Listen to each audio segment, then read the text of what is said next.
Welcome back. Now, while domestic equity markets have struggled in recent years, the debt markets are demonstrating robustness and innovation, continuing to attract demand in the global marketplace. Today, we look into some of the emerging opportunities in South Africa's debt market and what impact they could have on the country's growth prospects. Head of SA Debt at Absa CIB, Chetan Jeeva, joins us now with a greater insight. Thank you so much for your time, Chetan. Now, when we talk about the debt market, what instruments are we looking at here? And are we looking at it from a sovereign point of view or from the private sector as well? Hi, Sanati. Yeah, I mean, look, firstly, as Absa, we're obviously playing quite a significant role in shaping the debt markets in not just South Africa, but I'd say continent-wide, us being a Pan-African institution. And so there's two facets to your question. The one is, types of instruments, and we really cover the whole spectrum: short-term funding, trade facilities, certainly long-term financing for acquisitions, expansions, etc. And then you get a bit of a nuance. If you take sustainability as an example, it's become a buzzword sort of in the last 3-4 years. We've incorporated ESG into this financing ecosystem, I'd like to say with good effect, and really trying to drive positive change. So, and if you think about our primary focus is to support our clients, through their sustainability journey. I mean, it's always nice to bring this back to a tangible impact. So and we've only really been measuring, this ESG sustainability impact over the last 3-4 years. Before that, it was nice to have. It's become an absolute essential now. We've probably arranged financing in the range of about 115 billion worth of transactions just in the last 4 years, because that's when we've really been measuring that.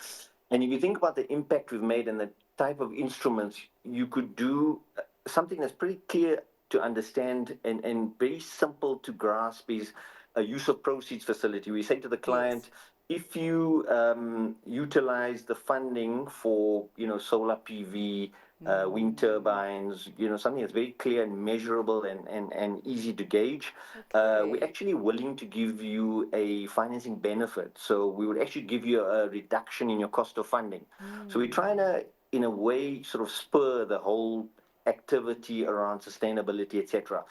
But we've also got some clients that may not necessarily invest in these types of instruments. What we could say to them is, if you look at some of these ESG principles, gender empowerment, obviously the social element in addition to environmental, if we can agree some very tangible metrics, again, we can give you maybe a smaller benefit from a cost of funding perspective. So certainly, there's something real that's happening in the banking market in that we're trying to incentivize the thing because it's costly, so you've got to be quite conscious about these things. So, I mean, it's quite interesting because you talk about the function of this debt. Of course, it has to be put to use. Would you say that it is being put to good use in the fact that it is growth enhancing for a country and a continent that really does need that stimulation of economic growth? Yeah, well, I think it's actually two benefits we've achieved. One is, for the longest time, we've had an issue between supply and demand of power, as the economy grows, and supporting sustainability through renewable energy investments has at least, reduced the burden on Eskom to quite a substantial,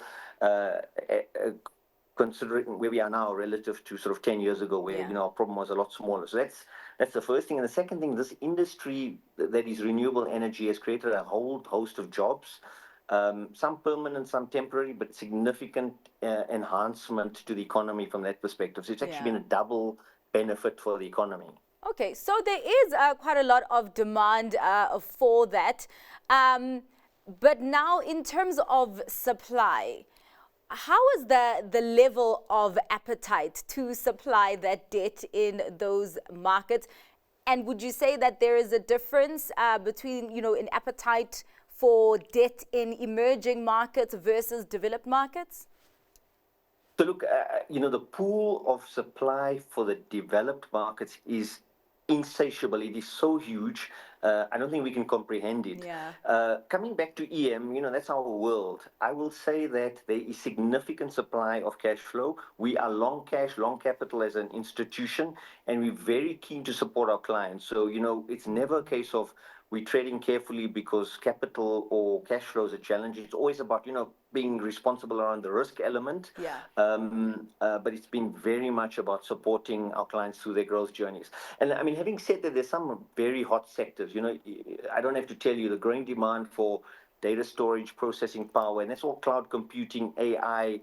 That means there's a significant increase in reliance on sort of digital technologies, and that's resulted in sort of, for example, data center businesses requiring a lot more funding for expansion because they can't, get enough of some of their customers, some of these hyperscalers, Google, Yeah. Facebook, Meta, like a whole host of these clients looking for local data center capacity. And, there's significant funding that's required in that space. Yeah. And, we're at the forefront of actually providing financing for that type of asset class. Could there be certain vulnerabilities that do exist in that debt market, in the demand-supply dynamics that would require maybe some sort of tweaking or some sort of change in thinking in that market?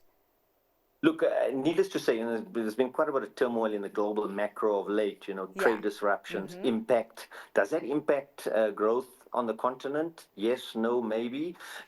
There's a view that perhaps some of the countries on the continent, or generally, I think in emerging markets, kind of need to retain our autonomy, be less reliant on aid from developed markets.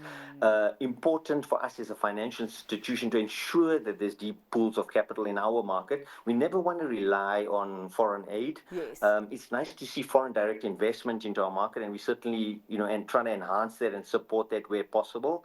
We ideally want to increase flow into this economy without being overly reliant. So we want to support our clients to be in a position where a foreign direct investment institution will say, we actually want to invest in this country because we've got high quality businesses, and we want to support those businesses to remain high quality, some of them to actually build themselves up to become businesses of high quality. All right. Well, we do have to wrap up the conversation there. Chetan, thank you so much for your time and for your insights.